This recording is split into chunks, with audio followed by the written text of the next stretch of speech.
Hey, gang, I had Colorado plus 22. Didn't need all those 22. Thank you, Coach Prime.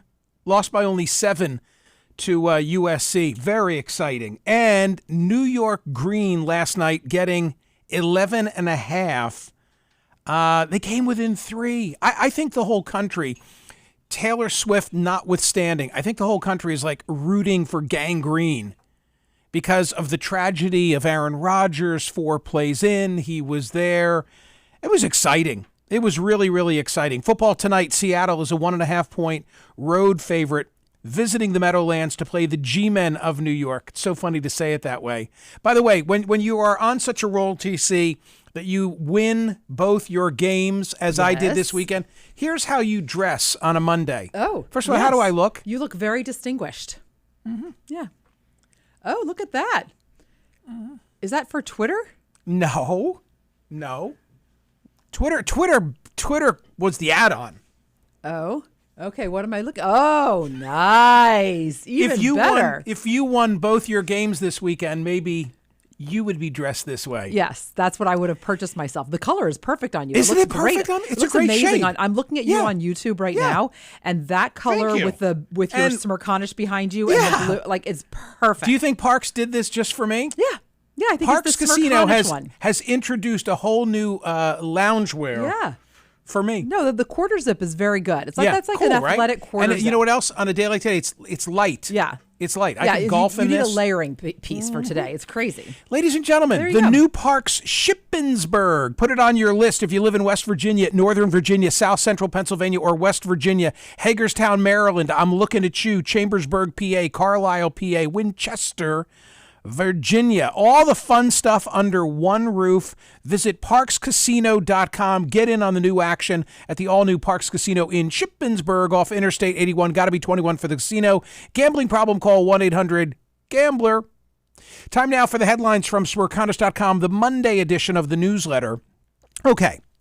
So yesterday we had 20,659 votes, healthy voting for a Sunday on this. If RFK Jr. runs as an independent, will he pull more votes from Trump or from Biden? And there was a very decisive outcome in our poll. 60.51% said Biden. Let's just call it 60-40 said Biden. And, you know, the mindset, and we've talked about this, and I've had guests who've addressed this. In fact, Neil Newhouse, the pollster who did the most recent NBC survey, was a guest of mine, I want to say like last Monday, recent. And I asked him in the hypothetical, does any third-party candidate pull more from Biden than from Trump? And Neil's answer was pretty much, yes, they do, because of the strength of that MAGA base. They're not going anywhere. Okay, but wait a minute. What if it's RFK with that Kennedy name and his unique policy positions? Does he change it at all? So your voting said he's still going to pull from Biden. The polling on this, the prior polling before the announcement of this weekend, which I'll get to, this comes from 538. Robert F. Kennedy Jr. has been a contradiction ever since he announced his presidential campaign back in April. Though he's part of the most famous family in Democratic politics and holds some liberal views like supporting abortion rights, he's best known for his embrace of conspiracy theories, says 538. Most popular on the right, including his idea that vaccines are unsafe. Those topsy-turvy opinions of Kennedy extend to voters. He's quite popular among Republicans, but Democrats are highly ambivalent about him. Listen to this now. 8 polls have asked about Kennedy's favorable and unfavorable rating since July 1, and Kennedy's net favorability rating is higher among Republicans than it is among Democrats, in 7 of them. So all of the polling data before this weekend suggests he's much more popular among Republicans than he is Democrats. All right, what's the story of this weekend? It broke on Friday. Mediaite had it initially, and they said that RFK Jr. is going to make a major announcement in Philadelphia, and it's believed that he will be running third party. That's the announcement. He put out a video this weekend, and he said the following.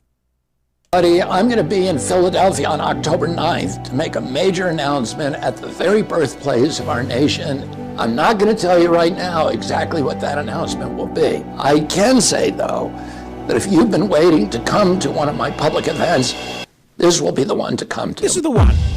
TC, I know you've been waiting to come to an RFK event, although you did come to one in Norristown, Pennsylvania. What do you mean waiting? I am a RFK aficionado at this point. So a week from today, he's in Philly. That's very interesting. I have to believe that Cheryl will be with him. Listen to you with the correct pronunciation. Great. Yes, Are we getting them both in here? I don't know. I doubt that we can make that work because there'll be a lot of pressures on. Sure. Well, let me say this to you. So this story breaks on Friday. Yep. Okay. And it's given big treatment on Drudge immediately. So I text him and I say, hey, you want to come on CNN tomorrow morning at 9 and discuss? Mm-hmm. And he immediately writes back and says, I'm not doing any press until October 9. Well, here's what he didn't tell me in the response. He didn't say to me, oh, that story's all bunk. Well, I mean, he's making an announcement. The only other thing, would he be doing a whole press event if he was getting out of the race? I mean, what else He's could not it be? getting out of the race, right? If you look at that video. That's my point. Which was, by the way, the production values. Just really good. It was looking really at it. well it's done. really well done. It's got everything. Yeah, I thought. I mean, the crowds and it just is extremely well done. 2 minutes and 20 seconds total. Interestingly. Yeah. So what else could it be? Okay, that's what I'm saying. So three things though I just want to underscore here: the polling going into the weekend, where now we're learning that he's probably going to run as an independent. Does that mean libertarian? Don't know. The polling going in showed that he had much higher standing among Republicans than Democrats. Our then informal poll was 60-40. He's going to pull more from Biden. Politico actually has reporting on how this could impact. Brittany Gibson has the story, and she said this: a super PAC supporting Robert F. Kennedy Jr. has begun polling his support as an independent, one of the strongest indications that the long-shot Democrat is set to announce a party affiliation switch.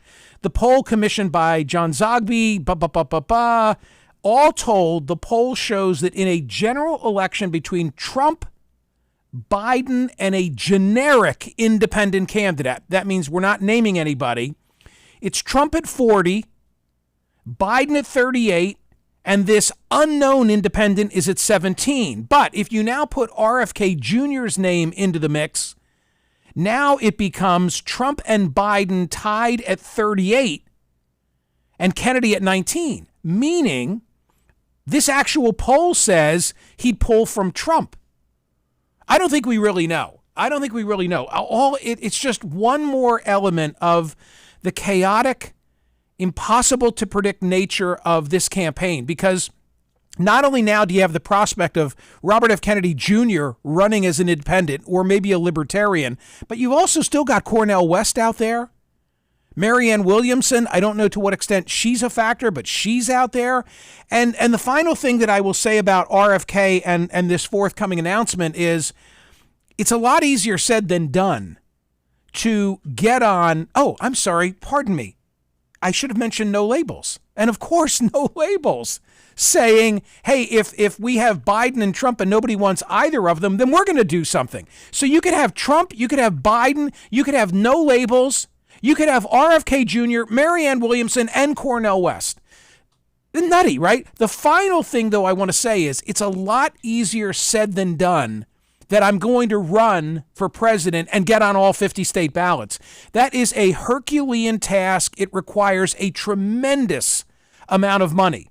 So that's what makes me wonder, is it really the libertarian ticket that he's looking at? And is he sufficiently libertarian for the libertarians? And does it matter to the libertarians?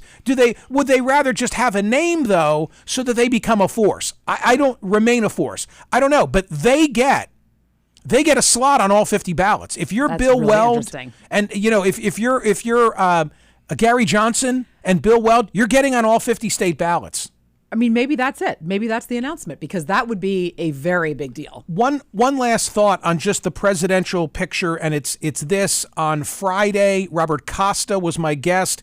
He's the one who broke the story that there's going to be, the red vest contingent trying to entice Glenn Youngkin to jump into the presidential race. They're getting together in October in Virginia, seemingly to talk about legislative races in Virginia, but perhaps really to try and woo Youngkin to get into that. We had 17,131 votes cast. Would Glenn Youngkin be Trump's strongest challenger if he entered the field? I was very careful not to say, could he take the nomination from Trump? I was asking something different.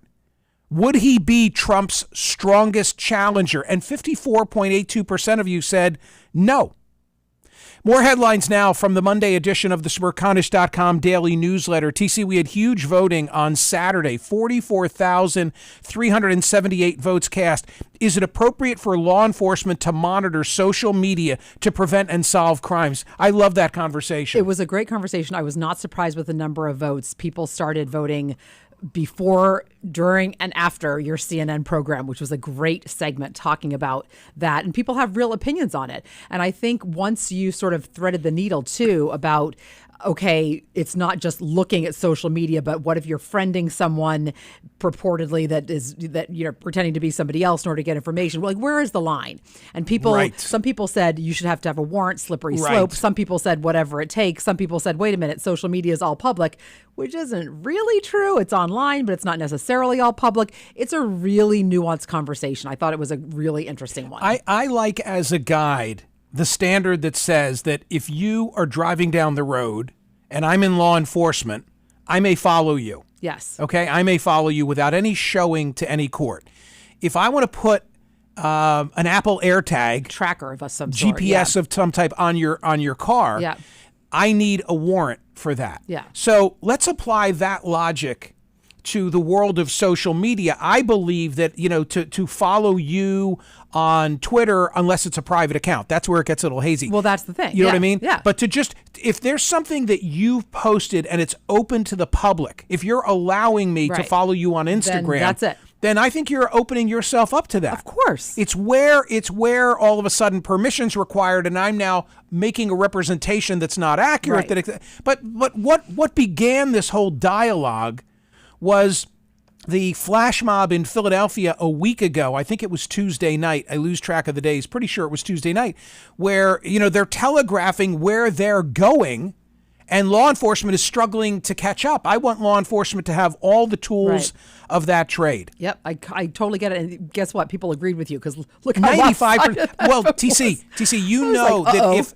if I knew going in that it was going to be a 95-5 vote, I wouldn't have selected it. I thought the conversation was more nuanced than the voting. It was. That's the thing. Yeah, totally. I mean, that's the thing. Totally. Okay, today's poll question, and this is on the issue of the day. Should the race and or gender of a political selection ever be announced before the identity of the selectee is determined? A little hat tip here to Scott Mikes of Litchfield Park, Arizona, because as you hear TC and me discuss so often the suggestions that come from the audience for poll questions, this was his. And what brings it to mind is that Governor Gavin Newsom has announced that LaFonza Butler, a Democratic strategist who rose to prominence in the labor movement, will be the interim replacement for Senator Dianne Feinstein, who passed on Friday. And Newsom had said in advance that if given the opportunity, he would select a black female. And that's what he did. And so our listener who suggested a question about, is this the way that it should be? In similar, and by the way, it's not just Newsom. I mean, there have been any number of instances of circumstances like this, not the least of which is saying, if I get a Supreme Court pick, I'm going to select a person of X, Y, or Z stripe. So do we like that? That's really what I'm asking about here. In this particular case, Newsom had promised to appoint a black woman in 2021 as concerns grew about Feinstein's declining health. He also said that he would avoid the field of candidates already campaigning for the post, which will be on the ballot next year, and which includes Representative Barbara Lee, one of the state's most prominent black women currently serving in elective office. Well, here's something interesting. The selection that he has made purportedly is not being required to pledge she won't run. I said that in a very convoluted way. I was sure he was going to pick somebody with the express understanding that she would be a caretaker only. But imagine if you're Barbara Lee now, and this LaFonza Butler gets a leg up for sure. And by the way, she's young. She's 44. But she gets a leg up because she's going to have 15 months now to be a United States Senator from California. So very interesting. Make sure you're voting on today's poll question at Smerconish.com on that issue. All right. The Jets and the Chiefs and Taylor last night. She brought her posse this time. She was wearing friends. How about those Daisy Dukes? Her Daisy Dukes. I love Daisy Dukes. It's hysterical. Do you know that Mrs. Kelsey, I assume Mr. and Mrs. Kelsey, were in Philly? They went to both. And went to both. They went to both. I saw her on Instagram. And she's like, all right, here's drove the next up I-95. Change shirts. Off they go. Is that wild? Amazing. I mean, that is just amazing. And not only that, but at the Eagles game, she was sitting next to Jake from State Farm. And then Jason Kelsey put on Instagram, look, I have a superstar too, or something like that. Like, it was so funny. It's hysterical. It's hysterical. It adds so much, I think, to all the fun of the. My favorite part of the recent is, Jason and Travis have a podcast, and they also have it on you can see it online. You can watch them. And they were reading through the way you read tweets, the way we read tweets. They were reading football questions from Swifties, including what is a down? What does a tight end do? And they were answering it. They were answering the questions, but they were also howling. I wonder what so funny. I watched the first half of last night's game and loved it, and was thrilled that the Jets were competitive. And it was a great game that went down to the wire. I wonder how many times they showed Taylor Swift. We got to know that because people were asking. Let's see if it says. It was really great. And you know what? What's great for last night's game is that the reason the Chiefs and the Jets were selected for Sunday Night Football is because Aaron Rodgers was supposed to be the quarterback. So you thought it was going to be this great matchup of Patrick Mahomes against Aaron Rodgers. We had no idea 6 months ago that there could be Taylor Swift in the house and people would be tuning in. I'm sure the ratings last night were just off the charts. I think it was off the charts. His jersey is 400% up. And okay, it doesn't say, there are a lot of headlines about it. I'm not seeing exactly how many, but it says that she was shown again and again and again with other famous faces, including Ryan Reynolds and Blake Lively, Hugh Jackman, Sophie Turner, Sean Levy. I mean, unbelievable. Gang, the Powerball is now 1.04 billion with a B, billion with a B. Start thinking, are you taking the lump sum or are you going to let them pay it out over time? Wouldn't it be great if you were in a state that doesn't have a state tax on income? What are those states? Alaska, Florida, New Hampshire, Nevada, South Dakota, Tennessee, Texas, Wyoming, and Washington. There's also this at Smerconish.com. Fishing. Fishing could ease severe mental health issues. Is that why you're so happy this morning? Because I went fishing this weekend? That was a beautiful video. I mean, that was where you were fishing, right? No. Oh. No, the video that you're referring to from Sunday was a walk on the river. Oh, Saturday I went fishing. For fishing. No, That's Saturday I went fishing. Okay, I fished post CNN. Oh, so you did fish. Oh yeah, but I you did. Didn't post it. So okay, so you are happy. Here's the story. I have a quick thought on this. A new survey of UK adults suggests that recreational fishing could help people suffering serious mental health problems. Of those people who said they participated in recreational fishing, significantly fewer stated that they suffered from anxiety disorder, had attempted suicide, and engaged in deliberate self-harm compared to those who do not fish. TC, this to me is like the conversation that we had years ago about families that eat dinner together. Right. And kids having less issues in their life. And I said at the time, it's not because of the peas and the salad and the mashed potatoes. If they are having dinner together, I said then, it gives you insight into the bigger picture of the way in which those children are being raised. Now I'm looking at this. I don't think that it's the fact that I'm out there fly fishing on Saturday that causes me to have less anxiety. I'm wondering if maybe it says something about the people who are already directed toward fishing. In other words, if you're willing to go do that, to slow down a little bit, to do that, to breathe, to be outside, then you are going to be like, okay, well, what if you have anxiety and then you fly fish? I don't know. That's why I want you to book the lead author of this UK. This is very interesting. Yeah, okay. Anglia Ruskin University. Have we ever had anyone from Anglia Ruskin University? I actually think we might have. Okay, that would be too damn funny. And this was a survey of 1,900 UK adults online. Wow. So anyway, go fishing. Go fishing. Go fishing. Go fishing and figure it all out, okay? There's a lot more to be had at Smerconish.com, the Monday edition of the newsletter. Be part of our 75.38% who not only subscribe and get it for free, but open it and read it. You'll love it. See ya.